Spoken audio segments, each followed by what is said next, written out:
Hello coders, I welcome you all. In this video, we are going to discuss our next machine learning project, loan status prediction using machine learning. Imagine you are working in a bank sector and bank provides loan to the customers who requires. So when providing loans, there is a risk whether the loan take will repay the loan or not with interest. Right? So for that, banks have to look after many aspects. So in this project, we are going to predict whether loan is approved or not as per customer's profile using key features like education, applicant income, credit history, etc. I request you to watch this video up to the end. I'm sure you will learn something. So let's get started. So let me first import pandas as PD. Let me execute this cell. As you can see, now our pandas library is successfully imported. So now let's load our dataset. So for that, let me write pd.read_csv and our dataset name is loan_prediction.csv. Let me assign it to one variable data is equal to this statement. Let me execute this cell. As you can see here, now our dataset is successfully imported.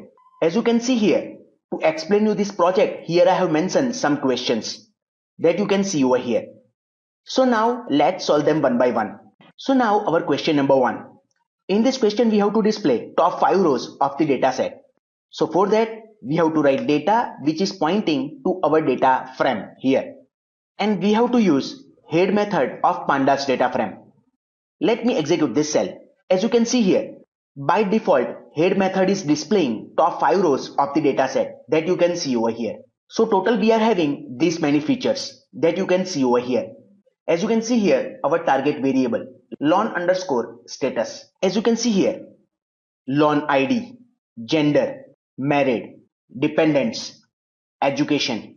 So if you want to know more about these columns, then you can refer this cell. As you can see here, our first feature, loan_ID, which contains unique loan ID. Next column is gender, which contains 2 values, male or female. Next one is married, that you can see over here. Married, which contains 2 values, applicant married, yes or no. Dependents, number of dependents. Next one is education, applicant education, which contains 2 values, graduate or undergraduate. Next column is self_employed.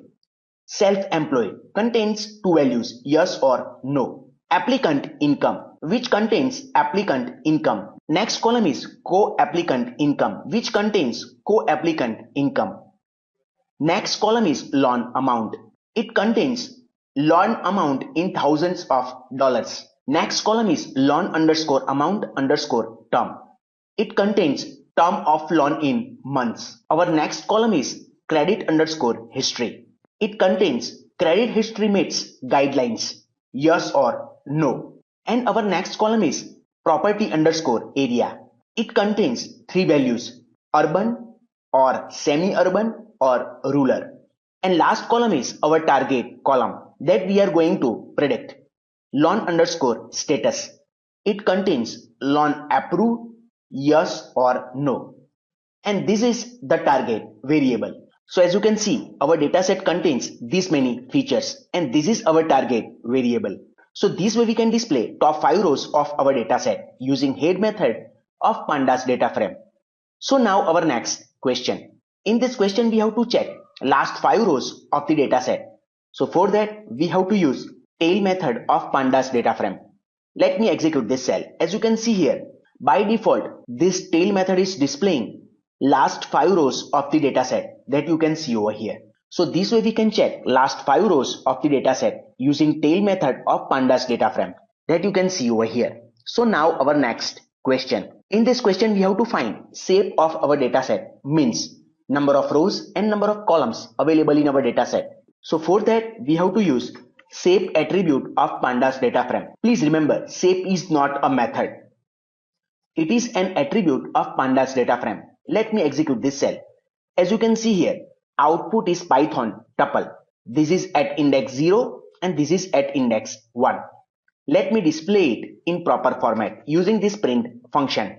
Print number of rows, data.shape, index 0. Print number of columns, data.shape, index 1. Let me execute this cell. In our dataset, total we are having this many rows.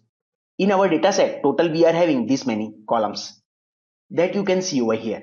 So this way we can find shape of our dataset, means number of rows and number of columns available in our dataset, that you can see over here.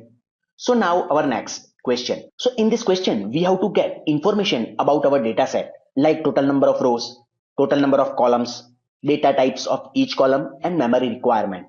That we can do with just one method, info method of pandas data frame. Let me execute this cell. As you can see here, total we are having this many rows with this indexes. As you can see here, column names. As you can see here, non-null count. So these many non-null values are available in this particular column, lon_id. These many non-null values are available in this particular column, gender. As you can see here, total we are having these many rows. But here, this column, gender, contains less number of rows as compared to total number of entries. Means this gender column contains some missing values that you can see over here. So let me back. Non-null count. So these many non-null values are available in this particular column. These many non-null values are available in this particular column. Likewise, as you can see here, dtype, data types for each and every columns that you can see over here. Here, dtypes column means in our dataset, 4 columns with floating point data type, 1 column with integer data type, 8 columns with object data type, and memory usage for our data set that you can see over here. So this way we can get information about our data set, like total number of rows, total number of columns, data types of each column, and memory requirement using info method of pandas data frame. Now our next question. In this question we have to check null values in the data set. So for that, let me write data and we have to use isNull method of pandas data frame. Let me execute this cell. As you can see here, output is pandas data frame with boolean values. So let me perform sum of true values using this sum function. Let me execute this cell. As you can see here, gender column contains these many non-null values. Married column contains these many non-null values. Likewise, that you can see over here. So now let's display these missing values in percentage. So for that, let me write data isNull method dot sum divided by length of our data frame, and we want output in percentage. So let me multiply it with 100 and let me execute this cell. As you can see here, around 2% values are missing in this gender column. Around 2% values are missing in dependents column. Around 5% values are missing in this self_employed column. Around 3% values are missing in this particular column, loan amount. Around 2% values are missing in this particular column, loan_amount_term. Around 8% values are missing in this particular column, credit_history, that you can see over here. So here we are going to drop missing values for the columns where the missing values are less than 5%, and we will fill in the missing values where missing values are greater than 5%, right? So let's drop missing values for the columns where the missing values are less than 5%. So as you can see here, we are going to drop rows for the columns where missing values are less than 5%, like this gender column, dependents column, loan amount column, and loan_amount_term column. So now let me first drop loan_id column, which is not required, and let me assign back to modify our existing data frame. Now let me check. As you can see over here, so we are going to drop rows for the columns having missing values less than 5%. So let me first create columns having missing values less than 5%. Let me copy this column name and let me paste it over here. Let me copy this column name. Let me paste it over here. Let me copy this column name. Let me paste it over here. Let me copy this column name. Let me paste it over here. Now it's done. Let me execute this cell and let me write data dot drop na, and let me check docstring of this method drop na. As you can see here, removing missing values, and by default axis is equal to 0, that you can see over here. Means we can write 0 or index, 1 or columns. So it determines if rows or columns which contain missing values are removed. So here we are going to drop rows which contain missing values. and which is by default that you can see over here. Axis is equal to 0. And here we are going to pass subset labels along other axis to consider. If you are dropping rows, this would be a list of columns to include. So we are going to include this many columns. So let me write subset is equal to columns, these columns, and let me assign back to modify our existing data frame. Let me execute this cell. Key error. Let me check. Oh, let me remove this. Let me execute this cell. And let me execute this cell once again. Let me check. Let me copy this statement and let me paste it over here. Let me execute this cell. As you can see here, we have successfully dropped missing values for the columns where the missing values are less than 5%. So now, as I say, we fill in the missing values where the missing values are greater than 5%. As you can see here, for this column, self_employed and credit_history. So we are going to fill missing values in these particular columns. So for that, let me write data and let me copy this column name self_employed. Let me paste it over here. Dot fill NA. Again, let me copy this column name and let me paste it over here. Inside this fill NA method, dot mode and 0. First index. Let me show you this. So let me copy this and let me paste it over here. Let me execute this cell. So as you can see here, output is like this. But we want know which is most frequent value in this particular column. So we have to write index 0. Let me execute this cell. As you can see here, no. So that's why here I have mentioned 0. And we are going to fill missing values in this particular column with mode, means with most frequent value in this particular column. And to modify our existing data frame, let me copy this, let me paste it over here, is equal to this statement. Let me execute this cell. Please ignore this warning. Let me check. Let me copy this statement. Let me paste it over here. Let me execute this cell. As you can see over here, we have successfully filled missing values in this particular column, self_employed. Now, let's fill missing values in this particular column, credit_history. To save our recording time, let me copy this statement. Let me paste it over here. Let me check column, this one, credit_history. Let me copy this column name. Let me paste it over here. Let me execute this cell. As you can see here, let me display unique values in this particular column, which is 1, 0 and NaN. So we can say that this is categorical column which contains two values 1 and 0 that you can see over here. Same for this column self_employed. Let me display unique values in this particular column. As you can see here, it contains two values, no and yes. So that's why here we have used mode to fill the missing values in this particular columns, credit_history and self_employed, because this both column contain categorical values 1, 0, no and yes. So let me copy this column name and let me replace this with this column name, credit_history. Same over here and same over here as well. Again, we are going to use mode to fill missing values in this particular column, credit_history, means with most frequent value in this particular column.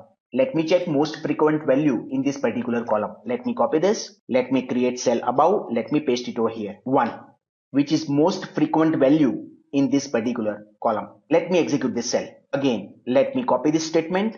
Let me create cell below and let me paste it over here. Let me execute this cell. As you can see over here, now we have successfully handled missing values that you can see over here. So this way we can handle missing values that you can see over here.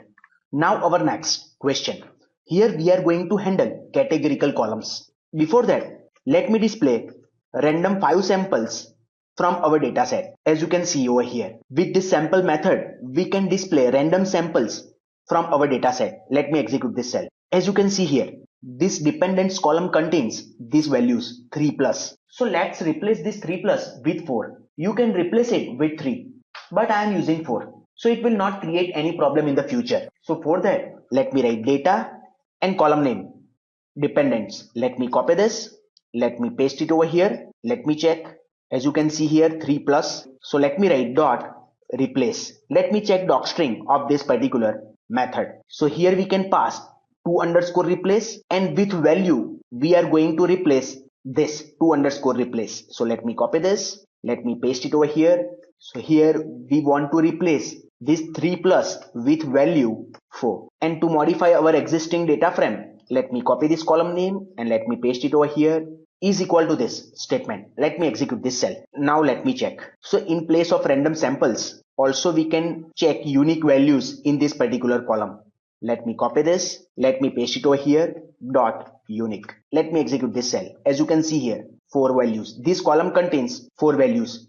1, 0, 2 and now 4. Because just we have replaced 3 plus with 4. So now let's pack. Here we are going to handle categorical columns. So as you know, machine learning algorithms can understand only numerical values. So let's convert categorical values that you can see over here, male, yes, graduate, no, to numerical values. So there are many ways to do this, but I am going to use map function. So let me take first column, gender, and let me check unique values available in this particular column, gender. 2 values, male and female. Let me copy this, let me paste it over here and dot map. So please remember, in map we have to use Python dictionary. So I want to replace male with 1. So as you can see here, this is key, this is value. So male, which is our key, and I want to replace it with 1. Now second key value, pair, female, with 0. And also let me convert it into integer using sType function. And to modify our existing data frame, let me assign back. Let me execute this cell. Now let me check unique values in this particular column once again. As you can see over here. As you can see here, we have successfully mapped this male with 1 and female with 0, that you can see over here. Same we have to do for other columns. So let me copy this statement and let me paste it over here. 1, 2, 3, 4, 5 and 6 times. So now let's take this next column, married. Let me copy this column name. Let me paste it over here, here as well. And let me check unique values available in this particular column. 2, yes and no. So here yes, I want to replace it with 1 and no to 0. Also I am converting into integer using this sType function. Let me take another column, education. Let me copy this. Let me paste it over here, here as well. And let me check unique values available in this particular column, education. 2, graduate and not graduate. So let me copy this and I am going to replace graduate with 1 and not graduate with 0. And again I am converting into integer. Let me take another column, self underscore employed. Let me copy this column name. Let me paste it over here. Let me paste it over here as well. Let me check unique values available in this particular column, self underscore employed. Let me execute this cell. Again, no and yes. So I am going to replace yes with 1 and no with 0. Also I am converting it into integer. Now our next column, this property underscore area. So let me copy this column name. Let me paste it over here. Let me paste it over here as well. Now let me check unique values available in this particular column, property underscore area. Let me execute this cell. It contains 3 values, rural, urban and semi-urban. So now here, let me copy this. I am going to replace rural with 0, this semi-urban with 2 and this urban with 1. And also I am going to convert it into integer. Now our next column, our target column, loan underscore status. Let me copy this. Let me paste it over here and here as well. Now let me check unique values available in this particular column.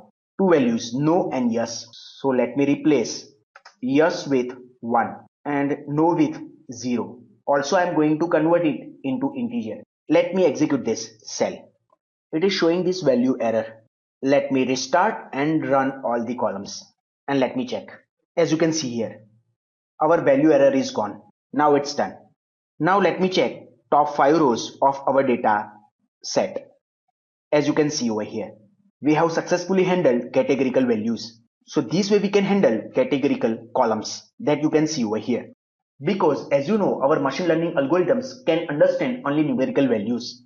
So we have to convert categorical values available in our columns to numerical values that you can see over here.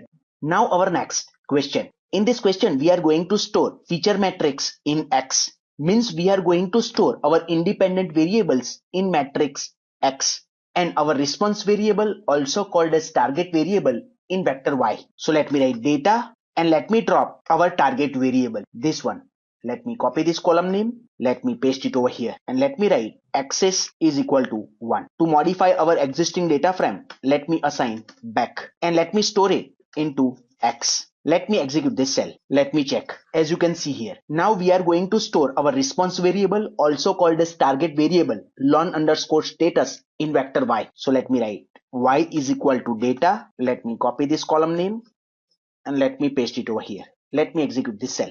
Let me check. As you can see here, so this way we can store our feature matrix, means our independent variables in matrix X, and our response, also called as target variable, in vector y, that you can see over here.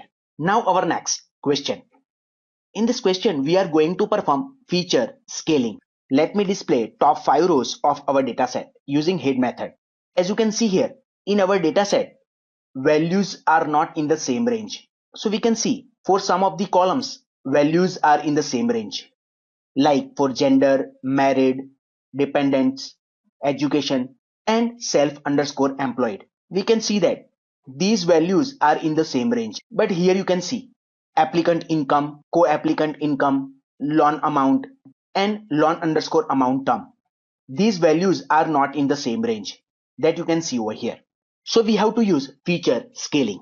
Feature scaling allows us to put our features into the same scale. Please remember, feature scaling is essential for machine learning algorithms that calculate distances between data. If not scale, features with higher value range, that you can see over here, starts dominating when calculating distances. I am repeating, feature scaling is essential for machine learning algorithms that calculate distances between data. If not scale, the features with higher value range starts dominating when calculating distances. The machine learning algorithms that require feature scaling are mostly k-nearest neighbor, neural networks, support vector machine, linear regression, and logistic regression. The machine learning algorithms that do not require feature scaling are mostly non-linear machine learning algorithms like decision tree, random forest, AdaBoost, naive Bayes, etc. Please remember, any algorithm which is not distance based is not affected by feature scaling. So as I said, some of the columns are in the same range, but some of the columns are not in the same range. So we are going to perform feature scaling only on these columns, which values are not in the same range. So let me create new cell below and let me create list of the columns. For that we are going to perform feature scaling. So let me copy this column name, let me paste it over here, let me copy this column name, let me paste it over here, let me copy this column name, let me paste it over here, and let me copy this column name and let me paste it over here. So we can see that values available in these particular columns are not in the same range. So we are going to perform feature scaling only on these columns. Let me execute this cell. Now let's perform feature scaling. So for that, let me import from sklearn dot preprocessing. We have to import standard scaler and let me create instance of this standard scaler and let me write st.fit_transform and x.calls, this one. And to modify our existing data frame, let me assign back. Let me execute this cell. Name error. Sorry for this. It is in lowercase. Let me execute this cell. Let me check. As you can see here, now our columns are in the same range, that you can see over here. So this way we can perform feature scaling, that you can see over here. So now our next question. Here we are going to split our data set into the training set and the testing set. So here with train test split, we are going to perform k-fold cross validation to evaluate the performance of our machine learning models. So for that, let me import from sklearn dot model underscore selection. We have to import train underscore test underscore split. Also from sklearn dot model underscore selection, we have to import cross underscore val underscore score. Let me import from sklearn dot matrix. Let me import accuracy underscore score. Let me execute this cell. As you can see here, our modules are successfully imported. So as you know, for model evaluation and also to find the best model for this dataset, so we have to find accuracy of different machine learning models and the average cross validation score, right? So let's create function to perform this task. Otherwise, we have to write this code again and again for each and every models. So let me create one user defined function. So def and function name is model underscore well, and here I am going to pass three parameters: model, our x and y values. And let me use train test split over here, x comma y, and I am going to keep aside 20% data for testing purpose. And let me set random state to 42, and let me create x underscore train, x underscore test, y underscore train, and y underscore test is equal to this statement. So as you can see here, we have created two sets, one for training and one for testing. So we are going to train our model on x train and y train, and we will perform prediction using x test, our unseen samples, and we will compare our predicted result by our models with y test. So this is train test split, and as you can see here, and we have kept aside 20% data for testing purpose. Now let's train our models using this fit method on our x train and y train on our training set. And let me write model dot predict. So we are going to perform prediction on our unseen samples available inside underscore test, and let me assign it to one variable, y underscore pred is equal to this statement. Now let's check accuracy score for our different models. So let me write print, and I am going to use f string, and let me write here model, and accuracy is accuracy score. In this accuracy underscore score, we have to pass our actual values available inside y underscore test and predicted values by our model available inside y underscore pred. As I said, to find our best model for this dataset with train test split, we are going to use cross validation. What is cross validation? Cross validation allows us to compare different machine learning algorithms and get a sense of how well they will work in practice. So as you can see here, our train test split, which is slightly better idea to evaluate our machine learning algorithms, because here we are keeping aside 20% data for testing purpose, right? So we have divided our data set into two sets, one for testing and one for training, right? So we have kept aside 80% data for training purpose and 20% data for testing purpose, that you can see here, which is slightly better idea. But the question is, how do we know which 20% of block would be best for testing? It can be here, it can be here as well, right? But in cross validation, we use them all for testing, but one at a time, and summarize the result at the end. Let me show you this. So let me explain you cross validation. So here, our data set. Let me divide our data set into 5 parts: 1, 2, 3, 4, and 5. So in the first iteration, this part is used for testing and remaining parts for training. In the next iteration, this part is used for testing and remaining parts for training. And at the end, every block is used for testing. So in this example, we have divided our data into 5 blocks, also called as fold. And this is 5-fold cross validation. This is 5-fold cross validation. But in practice, it is very common to divide the data into 10 parts or 10 blocks like this. This is called as 10-fold cross validation. In this example, we are going to perform 5-fold cross validation, but you can also perform 10-fold cross validation, which is very common. Let me show you this. So for that, let me write cross val score that we have already imported here. You can see this one. Here I am going to pass our model instance, our x and y values, and here CV is equal to 5. Here we are going to perform 5-fold cross validation. You can try with 10-fold as well. And let me assign it to one variable score is equal to this statement, and let me print it. So here let me print model name, average cross val score is score, but we are going to print average score. So for that, let me import numpy as np. Let me execute this cell.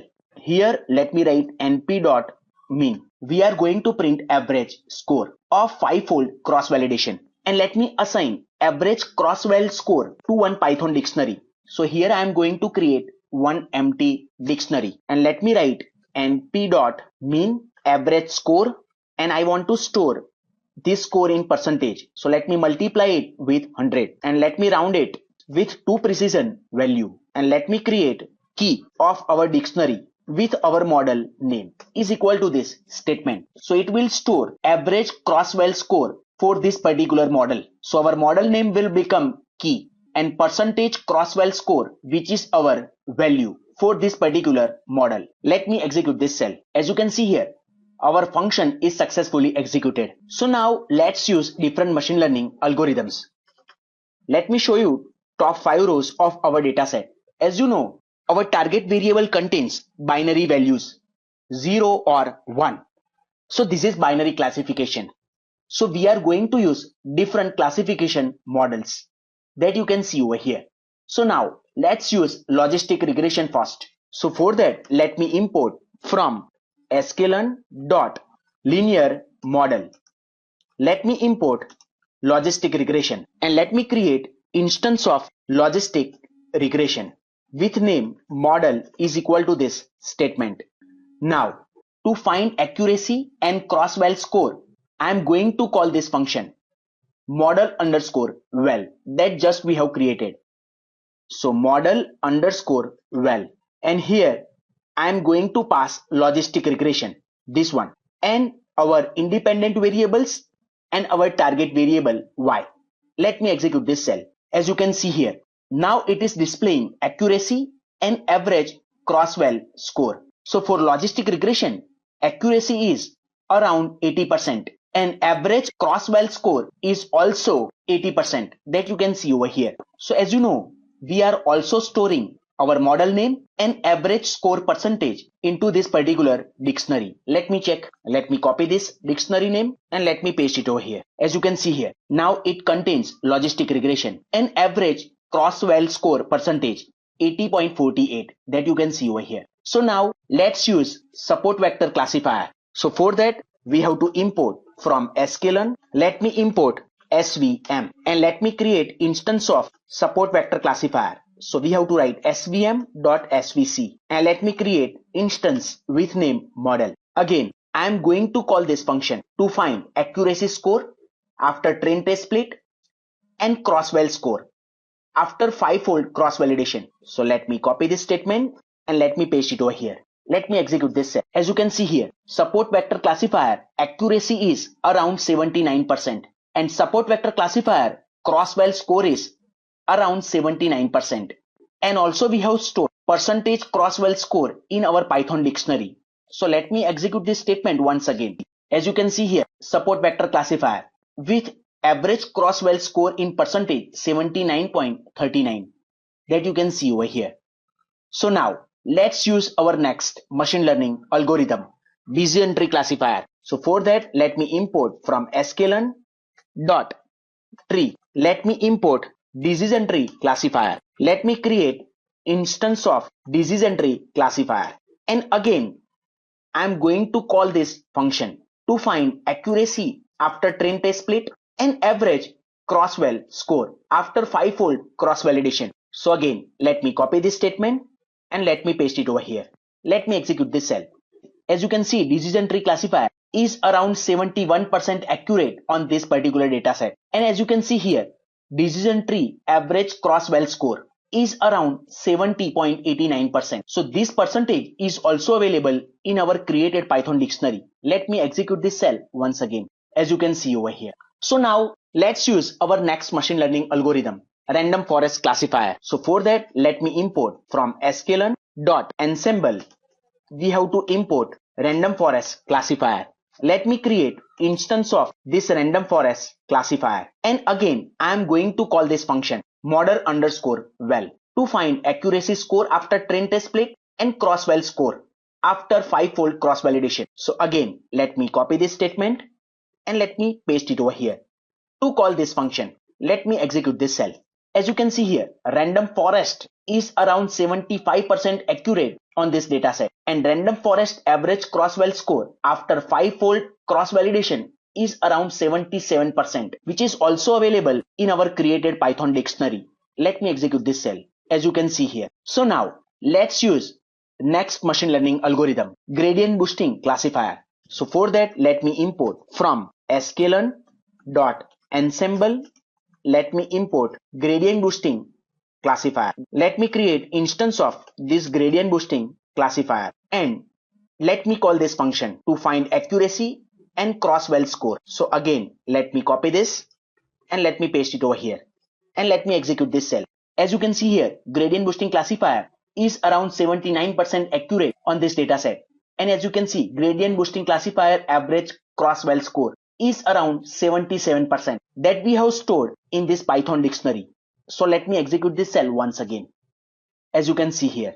So from this result, we can see that logistic regression is the best model for this dataset with average cross-well score 80.48% that you can see over here, right? But we have trained our models with default parameters that you can see over here. These are some default parameters for logistic regression. Same for other algorithms as well. But we can tune model parameters called as hyperparameter tuning. So let's perform hyperparameter tuning. So here in this question, we are going to perform hyperparameter tuning. Before we start, let's discuss what is hyperparameter tuning. So in machine learning model, there are two types of parameters.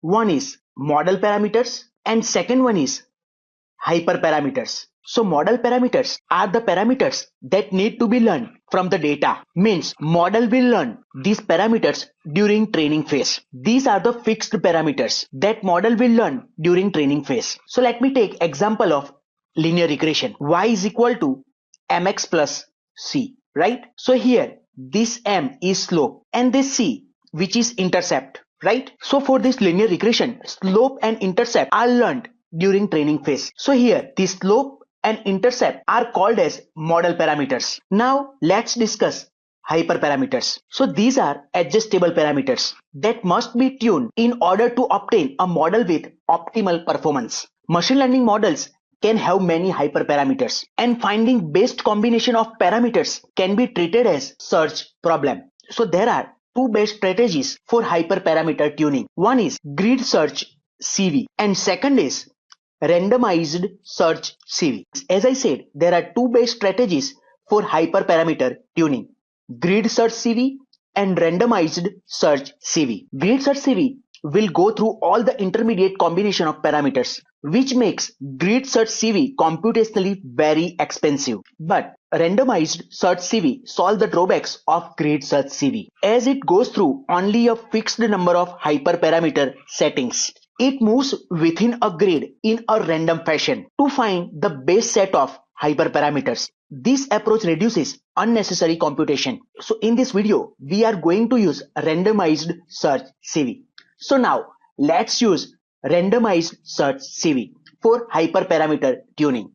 So let's get started. So for that, let me import from sklearn.model_selection.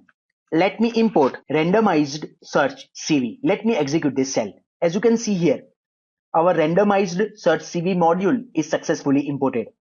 Now, let's tune hyperparameter of logistic regression. As you can see here, let me press Shift tab to check docstring of this logistic regression. As you can see here, logistic regression contains many parameters that you can see over here. So we are going to tune this C and this solver parameter. Let me show you this. So for that, let me first create Python dictionary which contains different values for our parameters. Let me set C to NP, which is pointing to NumPy library dot log space, and let me set it to -4 to 4. You can use any. And 20. Let me set another parameter solver to liblinear. Let me execute this cell. Now let's use randomized search CV. Let me press Shift tab to check docstring. Here we have to pass estimator, means our machine learning model. So let me pass logistic regression this time. Let me press Shift tab once again. Here we have to pass param_distributions. Let me copy this and let me paste it over here. That we have to set with these values. Let me press Shift tab once again. Here we can set number of iteration. Let me copy and let me paste it over here. Let me set it to 20. Let me press Shift tab once again. As you can see here, again we are using cross validation to find best hyperparameters. Let me copy this and let me paste it over here. Again, I am going to use 5-fold cross validation. Let me press Shift Tab once again. And to check the process, let me set this verbose to true. And let me assign this to one variable. rs underscore log underscore read is equal to this statement. Let me execute this cell.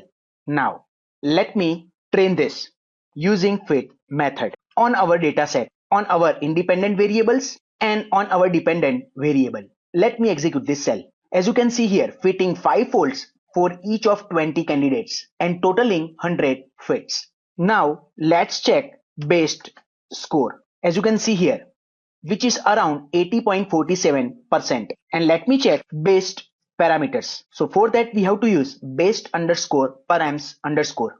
Let me execute this cell.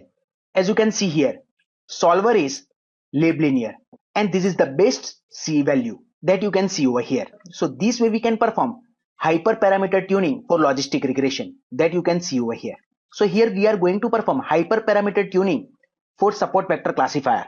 Let me show you this. So again, let me create Python dictionary and I am going to set this C parameter with different values. Let me write 0.25, 0.50, 0.75 and 1.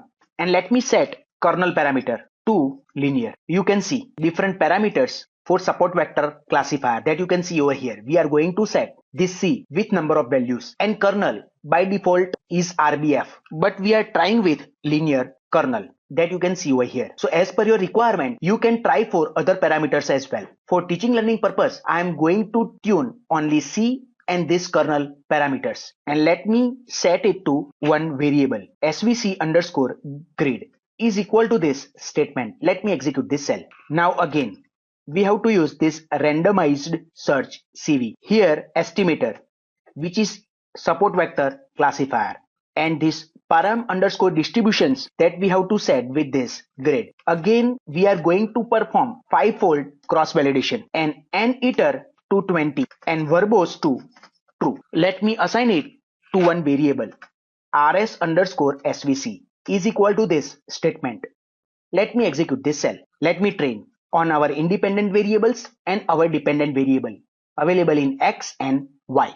Let me execute this cell. Let me check base score, which is around 80.66%. Previously it was 79.38. You can see some improvement after performing hyperparameter tuning that you can see over here. And let's check based parameters. So these are the best parameters for SVC after hyperparameter tuning. So this way we can perform hyperparameter tuning for support vector classifier that you can see over here. So now next. So here we are going to perform hyperparameter tuning for random forest classifier. As you can see here, different parameters. Let me press Shift tab over here. You can see there are many parameters. So let's tune some of them. So again, let me create Python dictionary. So let me write random forest classifier over here. So we can take different parameters from here. So let me take this first parameter and underscore estimators means number of trees. Let me copy and let me paste it over here. Let me set it to np.arange 10 to 1000 in step of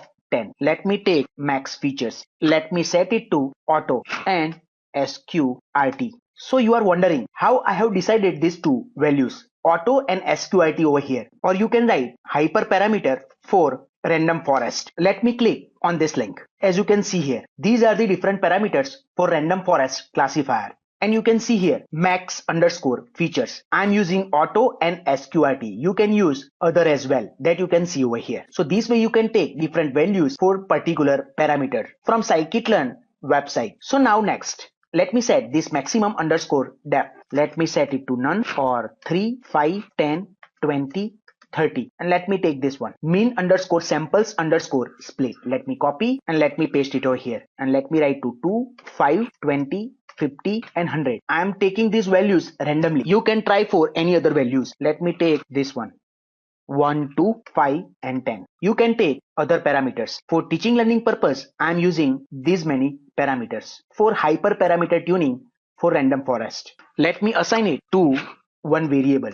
rf underscore grid. Let me execute this cell. Now let me copy this to save our recording time and let me paste it over here. rs underscore rf, and here estimator is random forest classifier and param underscore distributions, this one. rf underscore grid. Let me copy, let me paste it over here. Again, I am using 5-fold cross validation, 20 iteration, and verbose is equal to true. Let me execute this cell. Now let me write rs underscore rf and let's train on x our independent variables and our dependent variable y. Let me execute this cell. So it will take some time. We have to wait. I'm going to pause this video. As you can see here, now randomized search CV process is successfully completed. So now let's find best score, which is 80.66%, and let's find best parameters for this random forest classifier that you can see over here. These are the best parameters for random forest classifier for this dataset that you can see over here. So this way we can perform randomized search CV on random forest classifier. As you can see, best score for random forest classifier is 80.66% with these parameters. For support vector classifier, again it is 80.66 with these parameters, and 80.47 for logistic regression with these parameters that you can see over here. So as you can see, the performance of machine learning algorithm improves with hyperparameter tuning that you can see over here. Logistic regression score before hyperparameter tuning and logistic regression score after hyperparameter tuning. Here both are same, but you can see SVC support vector classifier score before hyperparameter tuning and support vector classifier score after hyperparameter tuning. You can see support vector classifier performance improves after hyperparameter tuning. Same for random forest classifier as well. Random forest classifier score before hyperparameter tuning and random forest classifier score after hyperparameter tuning. You can see here performance of random forest classifier improves after hyperparameter tuning that you can see over here. So we can say that the performance of the machine learning algorithm improves with a more acceptable choice of hyperparameter tuning and selection techniques. So either we can select support vector classifier or random forest classifier for production. I am selecting random forest classifier for production. So now let's use our best algorithm, random forest classifier, in our production. So before we save our best model, random forest classifier, we have to train our best model, random forest classifier, on entire dataset with best parameters that we just found. So let me copy this x and y. Let me copy this and let me paste it over here. Let me copy this and let me paste it over here. Let me execute this cell. Now let me create instance of random forest classifier. And we have to use these parameters. Let me copy, let me paste it over here. So these all are keywords argument. So we have to remove this inverted commas first, and we have to replace this colon with equal sign. And let me assign it to one variable. rf is equal to this statement. Let me execute this cell. So now let's train our random forest classifier on entire dataset. Let me execute this cell. As you can see here, now our random forest classifier is successfully trained on our entire dataset that you can see over here. So now, as per our question, we have to save our best model. So for that, let me import joblib library. Let me execute this cell. As you can see here, joblib library is successfully imported. So now let's save our best model. So again and again, training is not required, and we can perform prediction using this saved model. So for that, let me write joblib.dump to save our model, instance of our model rf, and here you can give any name. Let me write lon underscore status underscore predict. Let me execute this cell. As you can see here, our best model is successfully saved with this name. In future, you can perform prediction using this saved model. Let me show you this.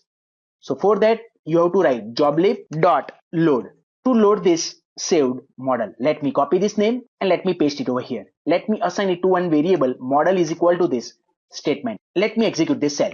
As you can see here, now our saved model is successfully loaded. To show you how to perform prediction on unseen data, here I have created pandas data frame with different values that you can see over here for our features. So now let's perform prediction using these values. Let me execute this cell. Let me execute this cell as well. So as you can see over here. So for given different values, we are going to predict whether lon is approved or not. So for that, let me write model, this one, dot predict, and let me pass this data frame df. Let me execute this cell. As you can see here, output is 0, means lon not approved. Let me display it in proper format. Let me assign it to one variable result. So you can write if result is equal to 1, then you can print lon approved.